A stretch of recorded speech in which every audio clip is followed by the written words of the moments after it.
H2S के reactions के बारे में पढ़ा था, और H2S के रिएक्शंस के बाद अब हमें जो पढ़ना है, हमें सल्फ्यूरिक एसिड के बारे में पढ़ना है। देखो, सल्फ्यूरिक एसिड का जो प्रोसेस है, हर एसिड को इंडस्ट्रीज में बनाने के लिए किसी ना किसी एक अहम प्रोसेस से गुजरना पड़ता है। किसी ना किसी एक अहम प्रोसेस का हम इस्तेमाल करते हैं, जिसकी मदद से हम किसी पर्टिकुलर कंपाउंड को, किसी पर्टिकुलर सब्सटेंस को बनाते हैं। तो जिस प्रोसेस से हम सल्फ्यूरिक एसिड को बनाएंगे उसका नाम है कॉन्टैक्ट प्रोसेस।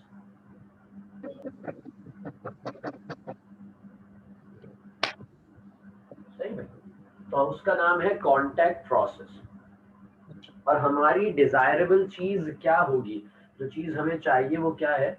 वो चीज है H2SO4। मैंने आखिर में क्यों लिखा? क्योंकि बिलाकर हम पहुंचेंगे इस जगह तो सल्फ्यूरिक एसिड तक हम पहुंच चुके होंगे, और यहाँ पे हमारा सल्फ्यूरिक एसिड बनकर तैयार हो जाएगा। खैर, दो बातें हैं। तुम लोग मुझे एक चीज बता दो, क्या पहले डायग्राम समझोगे या पहले थ्योरी समझोगे? जो बोलोगे वैसे समझेंगे। पहले हम थ्योरी समझ लें या पहले डायग्राम समझ लें? डायग्राम से सर डायग्राम।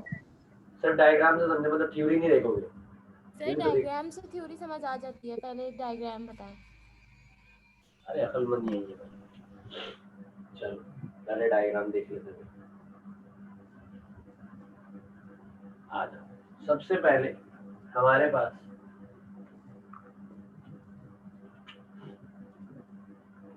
एक बर्नर होगा।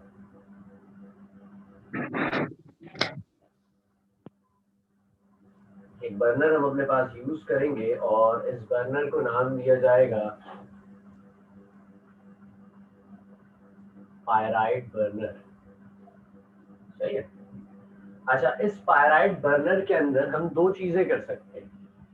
हम अपने पास दो काम कर सकते हैं। मैं एक स्टेप बाय स्टेप लेके चलूंगा तुम लोग को, वहां पर इसकी डायग्राम और यहाँ पर उसकी थ्योरी समझाता जाऊंगा। पायराइट बर्नर में जो चीज हमें चाहिए, वो चीज जो हमें दरकार है, जिसके लिए हम यहाँ काम कर रहे हैं, वो चीज है सल्फर डाइऑक्साइड। हमें बनाना है सल्फ्यूरिक एसिड, और सल्फ्यूरिक एसिड के लिए हमें सबसे पहले स्टार्ट करना पड़ेगा सल्फर डाइऑक्साइड से। सल्फर डाइऑक्साइड को बनाने के हमारे पास दो रास्ते हैं।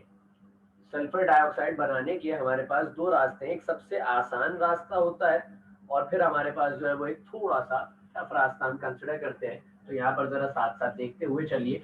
सबसे पहला स्टेप आया हमारे पास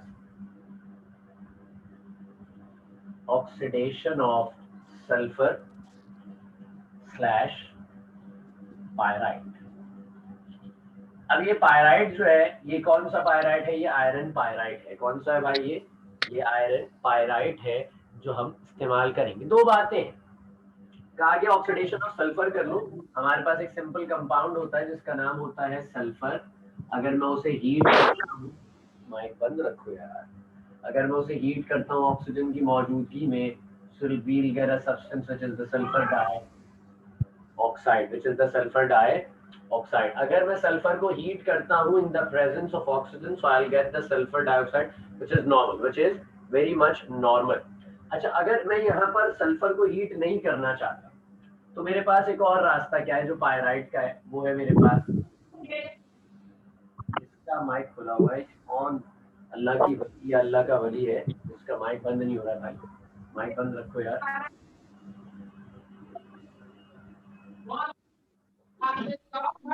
मोहम्मद अहमद है जिनका माइक खुला हुआ है।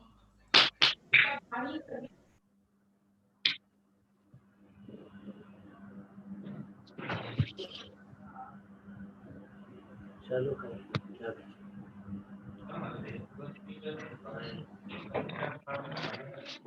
किसका माइक खुला हुआ है यार? नेट बंद कर दो, मोटर भी बंद करा लो।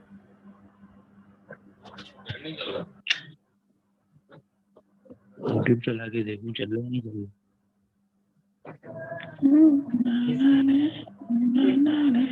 किसकी आवाज?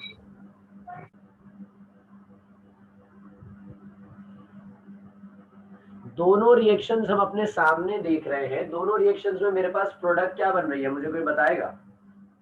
मेरी डिजायरेबल प्रोडक्ट मुझे मिल रही है या नहीं मिल रही? Sulphur dioxide. Sulphur dioxide desirable product है सल्फर डाइऑक्साइड, वो मुझे मिल रही है।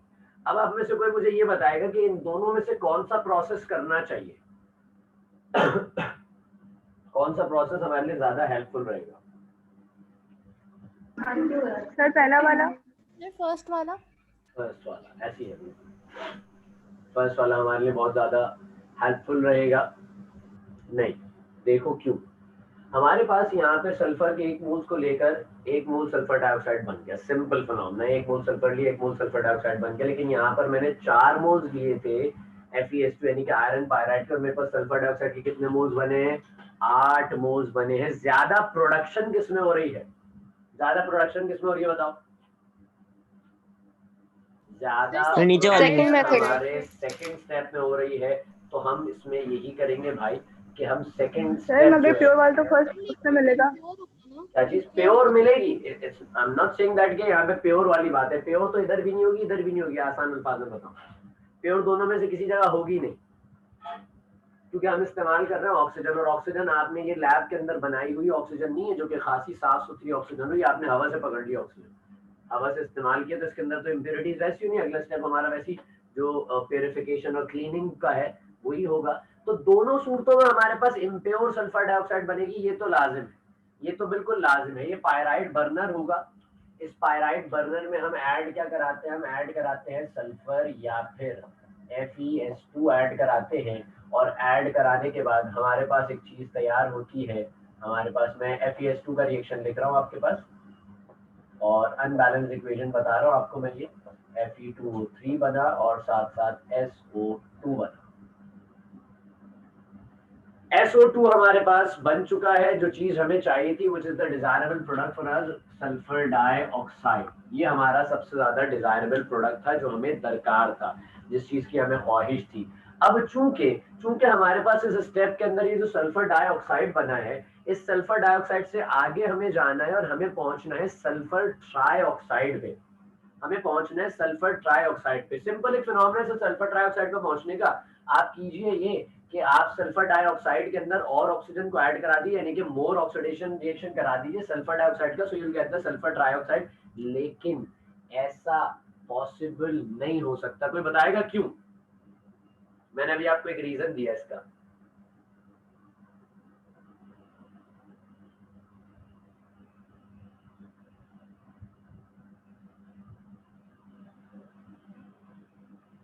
कोई बताएगा? देखो, याद रखो मेरे बेटे, मैं आपसे ये कहूँ कि 1 गिलास पानी है, सही, मैंने कहा 1 गिलास पानी है। ये पानी है सारा, 100% क्या है? वाटर है। अच्छा, अगर मुझसे कोई आगे कहे सर 2 चमचे इसमें नमक मिला लें, क्या नमक कोई बुरी चीज है? क्या नमक कोई बुरी चीज है, खराब चीज है? क्या समझते हैं आप? नमक बुरी चीज है? No sir. नहीं सर। नमक बिल्कुल बुरी चीज है। हम और आप रोज खाने में इस्तेमाल करते हैं नमक को। लेकिन मैंने वो 2 चमचे जब नमक के पानी में मिला दिए, तो क्या अभी 100% पानी है? No sir. क्या नहीं सर। क्या अभी यूनिवर्सल सॉल्वेंट है? क्या अभी 100 डिग्री सेंटीग्रेड के ऊपर नो सर। बॉईल हो जाएगा? क्या अभी 0 डिग्री सेंटीग्रेड के ऊपर जम जाएगा? तो नहीं ये सर। सारी प्रॉपर्टीज बदल जाएंगी, इसकी तमाम प्रॉपर्टीज बदल जाएंगी। नहीं तो सर। याद रखो मेरे बेटे कि इम्प्योरिटीज जो होती है ना, इम्प्योरिटीज हमेशा हमारी चीजों को खराब कर देती हैं। इम्प्योरिटीज हमेशा हमारी चीजों को खराब कर देती हैं। तो हमें सबसे पहले अपनी सल्फर डाइऑक्साइड और जो ऑक्सीजन इस्तेमाल करने वाले उसको साफ करना है। तो अगला स्टेप आएगा purification of SO, purification of sulphur dioxide. देखो, ये जो सल्फर डाइऑक्साइड थी, ये हमने बनाई थी अपनी नॉर्मल एयर में से। ये सल्फर डाइऑक्साइड हमने कहां से बनाई थी? अपनी नॉर्मल एयर, जो हमारी हवा थी नॉर्मल, उससे बनाई थी। तो हमारी हवा के अंदर तो बहुत सारी इम्प्योरिटीज होती हैं भाई। हमारी हवा के अंदर तो बहुत सारी इम्प्योरिटीज होती हैं। हमारी हवा में मैक्सिमम लेवल पे नाइट्रोजन भी है, हमारी हवा में आर्सेनिक भी पाया जाएगा, हमारी हवा में जो है वो अनलिल अमाउंट ऑफ कार्बन डाइऑक्साइड भी पाया जाएगा। तो ये सारी तरह की इम्प्योरिटीज हमारे पास पाई जा रही हैं। आर्सेनिक है, नाइट्रोजन है, कार्बन डाइऑक्साइड है, और साथ साथ जो जमीन पर मौजूद मिट्टी होती है उसकी वजह से हमारे पास जो है वो SiO2 है।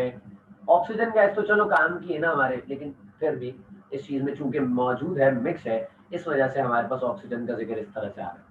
अब करते क्या, मिसाल के तौर पर एक बच्चा छोटा है और माँ ने उसे नए कपड़े पहनाए, साफ सुथरे, ईद का दिन है, बड़े अच्छे कपड़े पहनाए।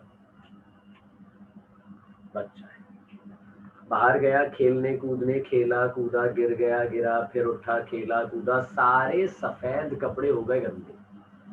अब माँ को वो बच्चा वापस चाहिए अपना, लेकिन ये तो गंदा बच्चा है, क्या करेगी माँ? माँ क्या करेगी, आप क्या समझते हैं? Surf Excel sir, Surf Excel. बेटी माँ बच्चा है, रहम करना है, सर्फ एक्सेल बच्चों पे इस्तेमाल नहीं करती, इट्स एन हार्मफुल। ये हार्मफुल हो जाएगा, नुकसान देगा हमें। माँ अपने औलाद को, अपने बेटे को, अपने लाल को, अपने जिगर के टुकड़े को नहलाएगी, धुलाएगी, साफ करेगी। इस्त्री करना तो नहीं कह सकता, लेकिन हम इसे कहेंगे कि उसे पोछेगी, उसे खुश्क करेगी। तो इधर हमारे लिए सबसे अहम चीज सल्फर डाइऑक्साइड है। हमारे लिए सबसे अहम चीज क्या है मेरा बेटा? सल्फर डाइऑक्साइड है। तो हम इस सल्फर डाइऑक्साइड को भी कहाँ लेके जाएंगे? पहले हम इसे जो है वो डस्ट फिल्टर्स में लेके जाएंगे। ये थी सल्फर डाइऑक्साइड, हम इसे लेके गए सबसे पहले डस्ट फिल्टर में। मिट्टी झाड़ी, पहले अम्मा के हाथ लगा, अम्मा ने बाल वाल झाड़े कि भाई क्या तुम बिल्कुल मिट्टी आलूदा हो क्या गए। फिर उसके बाद ये पहुंचेगा वॉशिंग में, फिर नहलाने ले गए अम्मा। फिर वॉशिंग के बाद ये पहुंचेगा ड्राइंग में, खुश्क करेंगे ना, बाहर लाके तौलिया से मुंह हाथ पोंछना, सर्दी लग जाएगी, बुखार हो जाएगा, वैसे ही सर्दियों का मौसम चल रहा है। ये सब कर क्यों रहे हैं? ये सब हम कर क्यों रहे हैं भैया? डस्ट फिल्टर्स का इस्तेमाल किया जा रहा है, आपके पास जो है वो वॉशिंग का इस्तेमाल किया जा रहा है, स्क्रबर्स जिन्हें हम कहेंगे, फिर हमारे पास ड्राइंग का इस्तेमाल किया जा रहा है। ऐसा क्यों किया जा रहा है? देखो हमारे पास आगे जो रिएक्शन चलेंगे उसके अंदर हमें कुछ कैटलिस्ट भी यूज करने हैं, कुछ कैटलिस्ट यूज करने हैं। तो ये जो इम्प्योरिटीज है ना, ये हमेशा नुकसान देती हैं। ये जो इम्प्योरिटीज हैं ये हमेशा नुकसान देती हैं। तो अगर मैं इन इम्प्योरिटीज में बात करूं आर्सेनिक की, ये करेगा क्या? corrodes the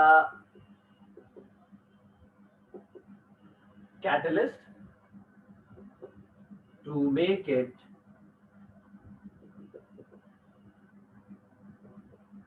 less effective। ये करेगा क्या? आर्सेनिक एक खतरनाक गैस होती है मेरा बेटा, आर्सेनिक एक खतरनाक गैस है। आर्सेनिक गैस यहाँ पे करेगी क्या? आर्सेनिक गैस जो अगले रिएक्शंस में हमें पहुंचकर कुछ काम इस तरह से अंजाम देने हैं कि जिसमें हमारी कैटलिस्ट यूज किया जाएगा, खासा अहम कैटलिस्ट होगा। तो ये आर्सेनिक उस कैटलिस्ट को कोरोड कर देगी, यानी कि उस पर एक लेयर जमा देगी और उसको लेस इफेक्टिव कर देगी। क्योंकि ये पॉइजनस है तो उसको भी पॉइजनस सब्सटेंस की जानिब ये कन्वर्ट करना शुरू कर देगी। बात यहां तक सबको समझ में आती है मेरी?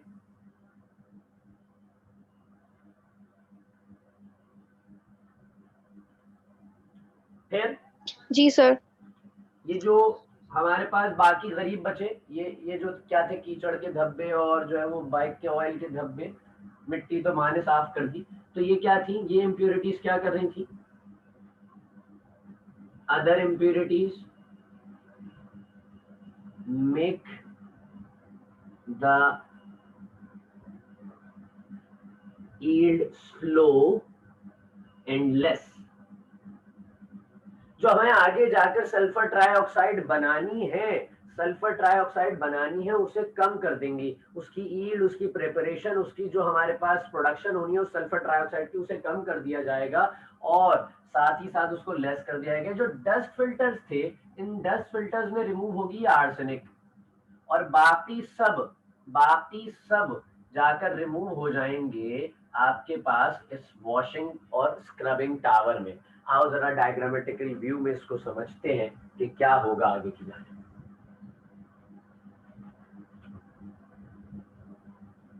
सर डस्ट फिल्टर में SiO2 भी नहीं आ जाएगी?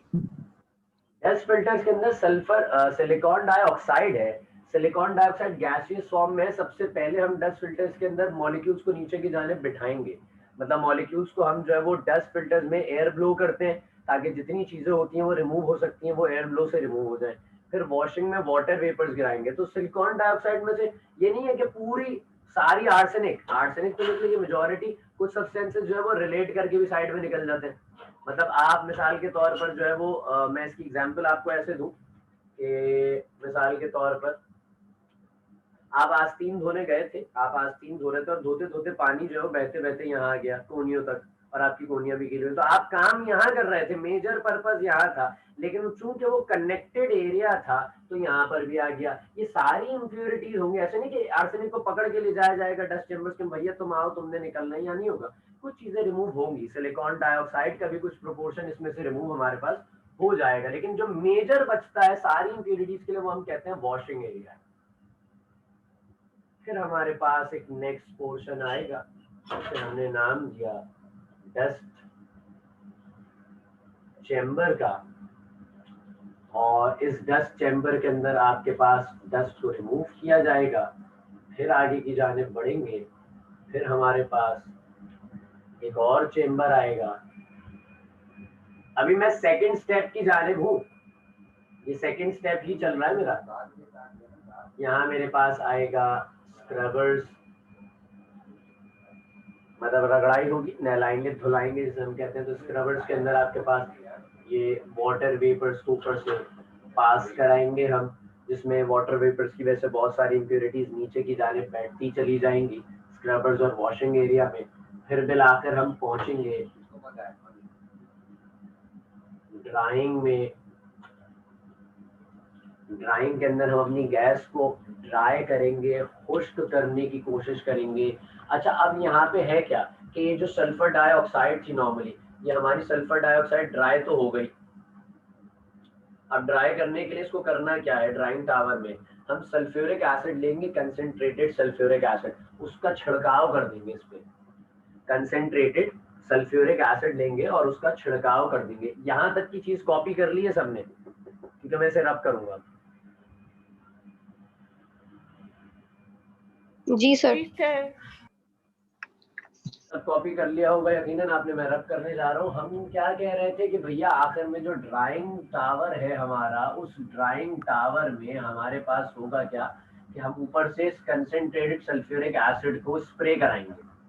अच्छा, कंसेंट्रेटेड सल्फ्यूरिक एसिड जो स्प्रे करा रहा है, तो सर वो किधर से आ रहा है? अभी तो हमने बनाया ही नहीं है। आप पहले से कह रहे हैं कि भाई कंसेंट्रेटेड सल्फ्यूरिक एसिड, तो ये कंसेंट्रेटेड सल्फ्यूरिक एसिड कहाँ से आया, कोई बताएगा मुझे?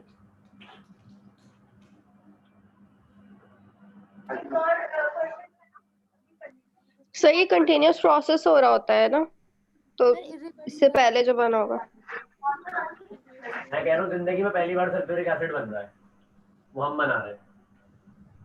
इस प्रोसेस से पहली बार बन रहा है, हम बना रहे हैं। कहाँ से आया बताओ?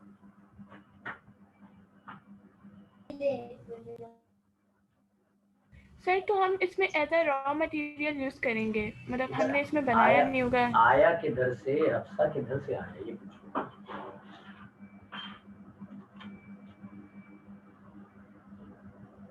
सर आपका क्वेश्चन नहीं समझ पा रही। मैंने कहा कि यहाँ हम सल्फ्यूरिक एसिड यूज कर रहे हैं, समझ रहे हैं? यहाँ हम सल्फ्यूरिक एसिड यूज कर रहे हैं जिसका हम स्प्रे कर रहे हैं। तो ये जो सल्फ्यूरिक एसिड इस प्रोसेस में इस्तेमाल हो रहा है, ये कहाँ से आया सल्फ्यूरिक एसिड? ये तो हमने खरीदा है ना। अच्छा, वो गैलेक्सी वाले से खरीदा था? सर पता नहीं। ये सल्फ्यूरिक एसिड हमारे पास दुनिया में पहले एक डिफरेंट मेथड से बनाया जाता था। वो मेथड खासा है, तो महंगा होगा मेथड, तो इसलिए फिर उस पे थोड़ा सा ले लिया। महंगा होगा? यस सर, एक्सपेंसिव होता होगा। ये इसलिए जो है वो बड़े बूढ़े बात कह गए कि आखिरी लम्हात तक सुनो, जब तक सुन सकते हो आखिरी लम्हात तक सुनो। पहले के जो सल्फ्यूरिक एसिड की प्रिपरेशन का मेथड था वो खासा हैजर्डस था, बहुत नुकसान देता था हमें वो मेथड। उसके नुकसान देने की वजह से क्या होता था, जब वो मेथड हमें खासा नुकसान देता था तो उस प्रोसेस को खत्म कर दिया गया। क्योंकि मैं आपको ऐसे समझाऊं कि आज भी केमिकल इंडस्ट्रीज में जो लोग काम करते हैं ना, जो केमिकल फार्म्स में काम करते हैं जहाँ पे केमिकल सब्सटेंसेस बनते हैं या केमिकल बहुत कॉशन केमिकल सब्सटेंसेस जो कि बहुत ज्यादा ही नुकसानदेह केमिकल सब्सटेंसेस तो उनको इस्तेमाल करके चीजें बनाने की जो फर्म्स होती हैं वहां पे काम करने वालों की तनख्वाहें बहुत ज्यादा होती हैं, बहुत ज्यादा तनख्वाहें होती हैं उन केमिकल फर्म्स में काम करने वालों की। वजूहत पता है क्या होती है? तो कंपनी के मालिकान को भी पता है कि भैया इधर काम कर रहे हैं, मर आ जाएंगे, खत्म हो जाएगी कहानी। क्यों? क्योंकि वहां से गैसेस एमिट होती हैं, वहां से गैसेस रिलीज होती हैं, जो गैसेस इंसान जब इनहेल करता है तो बहुत सारी डिजीजेस जनरेट होती हैं। अल्लाह में खैर सबको हिफ्ज़-ओ-अमान में रखे, लेकिन मेजॉरिटी लोग जो केमिकल इंडस्ट्रीज में काम करते हैं तो उनको स्किन की डिजीज होती है, या उनको एस्थमा होता है, या उनको और कोई जो है वो लंग्स की या इंटरनल बॉडी के ऑर्गन्स में से किसी पर्टिकुलर ऑर्गन से रिलेटेड कोई उनको डिजीज होती है, क्योंकि गैसेस जो रिलीज हो रही होती है वो कंटिन्यूस इनहेल में आ रही होती है, नुकसान देती है। तो इसीलिए ना इंसान को कोशिश किया जाता है इस तरह की जितनी केमिकल फर्म्स हो, इंसान को उन तमाम प्रोसेसेस से, उन तमाम कंटिन्यूस जो कंटिन्यूटी में चलने वाले एरियाज होते हैं उनसे जरा दूर रखा जाए, इंसान दूर से ऑपरेट कर ले। तो सल्फ्यूरिक एसिड पहले जो तरीका से बनाया जाता था वो खासा नुकसानदेह तरीका था, बहुत हमें नुकसान देता था, इस वजह से उस तरीके को छोड़ दिया गया और फिर उस तरीके के बाद हम आगे की जानिब बढ़े और हमारे पास ये प्रोसेस आया जिस पे अब हम बात करने लगे। हमारे पास क्या होती है भाई, अब अगली चीज, ये भी ऑक्सीडेशन है, it's another form of an oxidation, लेकिन इसका नाम थोड़ा सा डिफरेंट है। इसे कह रहे हैं कैटालाइटिक ऑक्सीडेशन ऑफ SO2। तो बताएगा what does this catalytic oxidation means? तो कैटलिस्ट की मौजूदगी में हम सल्फर डाइऑक्साइड की ऑक्सीडेशन ऐड करेंगे। ऑक्सीडेशन का प्रोसेस हो कि किसी भी कैटलिस्ट की मौजूदगी में, किसी भी कैटलिस्ट के होने की वजह से कोई भी कैटलिस्ट ऐसा हो जो सबब बन जाए किसी भी ऑक्सीडेशन का, तो उस प्रोसेस को हम कहते हैं कैटालाइटिक ऑक्सीडेशन। ये वो रिएक्शन है जो आप अपनी फर्स्ट ईयर में भी पढ़कर आए हैं। आपके पास एक टॉपिक था, माइक बंद कर लो बेटा, किसका माइक खुला हुआ? आपके पास एक टॉपिक था जिसका नाम था ली चैटलियर प्रिंसिपल, और उस ली चैटलियर प्रिंसिपल में आपके पास यही रिएक्शन लिखवाया गया था, इसी के ऊपर आप ड्राइव करते हैं। For the maximum yield of the sulphur trioxide you have to turn something up and turn something down. आपको कुछ चीजों को जो है मैक्सिमम और कुछ चीजों को मिनिमम करना पड़ता है, कुछ चीजों को मैनेज करना पड़ता है, कुछ पर्टिकुलर कंडीशंस अप्लाई करनी पड़ती हैं फॉर द मैक्सिमम यील्ड। तो यहाँ हमने कैटलिस्ट यूज किया, और जो कैटलिस्ट हमने यूज किया वो था V2O5 वैनेडियम पेंटा ऑक्साइड का कैटलिस्ट हमने यहाँ इस्तेमाल किया है। साथ साथ हमने 400 से 500 डिग्री सेंटीग्रेड के दरमियान टेम्परेचर रखा और 1.6 से 1.7 ATM के दरमियान हमने रखा प्रेशर। तो हमारे पास मैक्सिमम यील्ड हो सकती है इस तरीके से सल्फर ट्राइऑक्साइड की, इस तरीके से हमारे पास एक मैक्सिमम यील्ड का प्रोसेस अमल में आ सकता है सल्फर ट्राइऑक्साइड की। ये दोनों चीजें तो वैसे ही पहले धुलकर आ चुकी है हमारे पास, साफ सुथरा हमने इनको कर लिया है, और उसके बाद फिर हम पहुंचे हैं इस मुकाम पे कि हम अपने एक कॉन्टेक्ट टावर पर पहुंच चुके हैं। ये जो टावर है मैं इसको ऐसे कनेक्ट कर रहा हूँ क्योंकि वहां बिल्कुल एंड हो गया था, मैंने इसे यहाँ इस तरह कनेक्ट कर दिया है। इस टावर का नाम हमारे पास जो बताया जाता है इसे हम कहते हैं कॉन्टेक्ट टावर, या कह लीजिए तो इसे कैटालाइटिक चैम्बर भी कहते हैं, कैटालाइटिक टावर भी कहते हैं। इसमें होता क्या है, कैटलिस्ट का फिनोमेना इसके अंदर किस तरह चलता है। कैटलिस्ट इस्तेमाल किया जाता है एज अ गॉज, एक जाली के तौर पर कैटलिस्ट को हम यूज करते हैं, और जो कैटलिस्ट होता है वो होता है V2O5 वैनेडियम पेंटा ऑक्साइड। देखो जिन केमिकल रिएक्शंस में वैनेडियम पेंटा ऑक्साइड इस्तेमाल किया जा सकता है, लाजिम रखो कि उन केमिकल रिएक्शंस में खासे अंदाज में प्लैटिनियम भी यूज किया जा सकता है, लेकिन प्लैटिनियम चूंकि बहुत ज्यादा कॉस्टली होता है, बहुत ज्यादा कॉस्टली होता है, इस वजह से प्लैटिनियम हम इस्तेमाल नहीं करते, इस वजह से हम प्लैटिनियम इस्तेमाल नहीं करते। बात समझ रहे हैं? यहां तक बात सबको समझ में आ गई? जी सर। जी सर। सर क्या चीज? मुझे आवाज नहीं आई जमीरा, मुझे आवाज नहीं आई बेटा।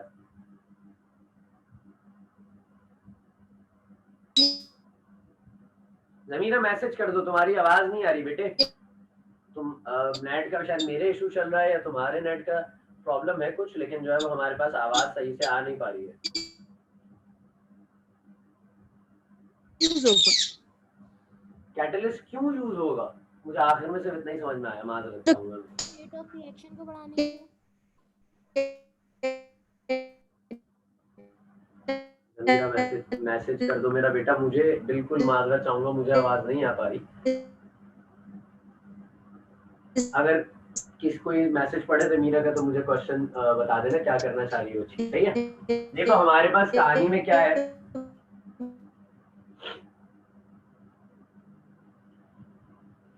भाई एक जवाब तो आ गया आपके क्वेश्चन का, जो जितना मैंने पार्ट सुना था शायद बाकी फॉर्म में भी उतना ही सुना कि ये कैटलिस्ट क्यों यूज करते हैं हम, कैटलिस्ट की वजह क्या है। देखो कैटलिस्ट के दो हमारे पास वजूहात होती है। कैटलिस्ट की एक वजह ये होती है कि वो रेट, मतलब हम दो ही वजूहात हैं, लेकिन अगर उन दोनों वजूहात के अंदर की जानिब हम घुसे तो बहुत सारे फैक्टर्स निकल के आते हैं।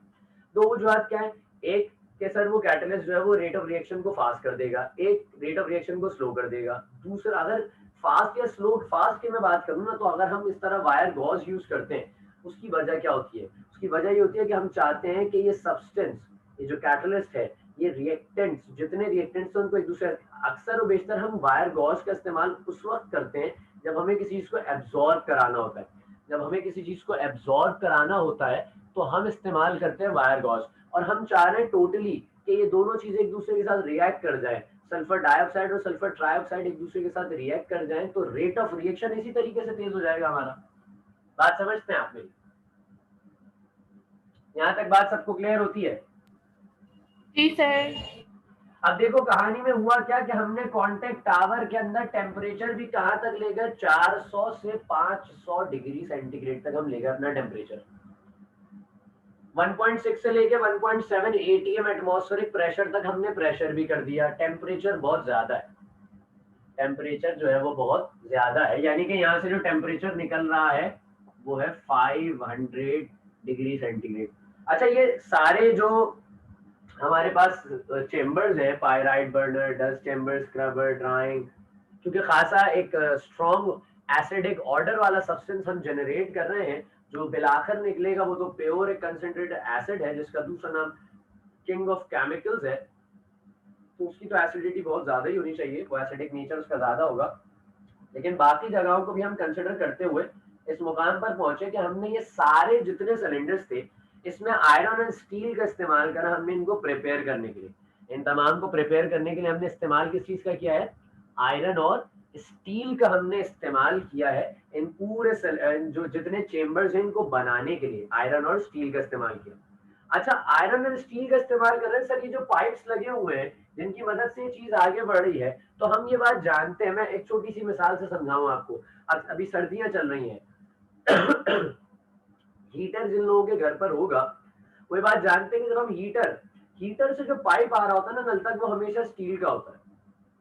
ऐसा ही है, प्लास्टिक का बहुत रेयर लगा होता है, और अगर लगा होता है तो प्लास्टिक का पाइप आपको बार बार चेंज करना पड़ता है। गलत कह रहा हूँ, सही कह रहा हूँ? जिनके घर में हीटर है वो लोग इस बात को जानते हैं कि जिनके घरों में हीटर होता है वहां पर प्लास्टिक के पाइप नहीं लगा है बेटा। तो ये जो कैटलिस्ट है वो ज्यादातर स्टील की इंडस्ट्रीज में यूज होता है, इस वजह से यूज किया इसको। मैं समझा नहीं आपकी बात पूरी। तो ये जो कैटलिस्ट हमने इसमें यूज किया है वो ज्यादातर स्टील इंडस्ट्रीज में यूज होता है, इस वजह से हमने इसे यूज किया है यहाँ पे। नहीं, मैं कैटलिस्ट पे बात नहीं कर रहा था, मैं कैटलिस्ट पे बात ही नहीं कर रहा था। मैं बात कर रहा था इन पाइप्स के ऊपर, ये सिलेंडर्स के ऊपर, इनकी कंस्ट्रक्शन पे मैं बात कर रहा था कि स्टील और आयरन से बनाए गए, और ये जो पाइप्स हैं ये भी आयरन से ही बनाए गए, और खास एक थिक स्ट्रेंथ रखी जाती है स्टील की भी इसके अंदर, जिससे ये बनाया जाता है इन दोनों चीजों को। सही है। अच्छा, अब हमारे पास चूंकि टेम्परेचर बहुत ज्यादा होता है तो पाइप्स की भी अंदर हमें थिकनेस रखनी पड़ती है, क्या ये चीज जब ट्रैवल करे तो एक खासी मिकदार में हीट एब्जॉर्ब की जा सके, जिसमें हम लाइनिंग भी करते हैं सब्सटेंसेस की। अक्सर हम देखते हैं जो बर्नर्स होते हैं उन बर्नर्स के अंदर फायर ब्रिक्स की या ग्रेफाइट की लाइनिंग की जाती है। जहां बहुत हाई टेम्परेचर होता है तो वहां हम उस बर्नर्स के अंदर ग्रेफाइट की लाइनिंग कर देते हैं। बात समझ में आती है? जी सर। अभी यहाँ से जो चीज चली है उसका टेम्परेचर है 500 डिग्री सेंटीग्रेड का। अब ये चीज पहुंचती है, चूंकि हमें इसको इस्तेमाल करना और आगे जाकर हमें कैटालाइटिक ऑक्सीडेशन के बाद सल्फर ट्राइऑक्साइड है, तो सल्फर ट्राई ऑक्साइड को मैं ऐसे समझाऊं कि ये है SO3। अगर मैं डायरेक्ट इसे पानी में मिला दूं, अगर मैं डायरेक्ट इसे पानी में मिला दूं तो ऐड करके देखते हैं, H2 बन जाएगा, SO4। एडिशन से ये चीज बननी चाहिए, सल्फर ट्राइऑक्साइड अगर मैं डिसॉल्व करा दूं, एब्जॉर्ब करा दूं पानी में, तो सल्फ्यूरिक एसिड बन जाना चाहिए डायरेक्ट। ऐसी है जी सर। सर मगर बनेगा तो नहीं, बनेगा तो नहीं ना, अभी इस पे भी बात करेंगे। It's a big reason behind this कि क्यों नहीं बनता। तो हमें यहाँ तक पहुंचने के लिए इसका टेम्परेचर तो हम कम करना पड़ेगा, टेम्परेचर बहुत ज्यादा है, टेम्परेचर बहुत ज्यादा है। तो हम एक चीज में से पास कराते हैं, उस चीज का नाम है हीट एक्सचेंजर।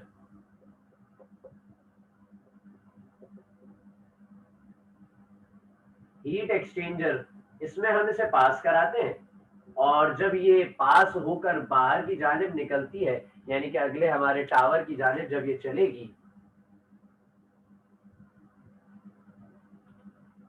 जो बेसिकली हमारा कहलाता है एब्जॉर्प्शन टावर। क्या कहलाता है हमारा ये? एब्जॉर्प्शन टावर कहलाता है। जब इस तक ये गैस पहुंचेगी, सल्फर ट्राइऑक्साइड जो यहाँ SO3 बन चुकी है, SO3 बन चुकी है, वो SO3 जब यहाँ पहुंचेगी तो उस SO3 का टेम्परेचर हम ऑलमोस्ट पहुंचा देंगे 150 डिग्री सेंटीग्रेड पे। आप देख रहे हैं 500 डिग्री सेंटीग्रेड से ये चीज चली थी और करीब इसका टेम्परेचर पहुंच गया 150 डिग्री सेंटीग्रेड पे। 500 से चली थी।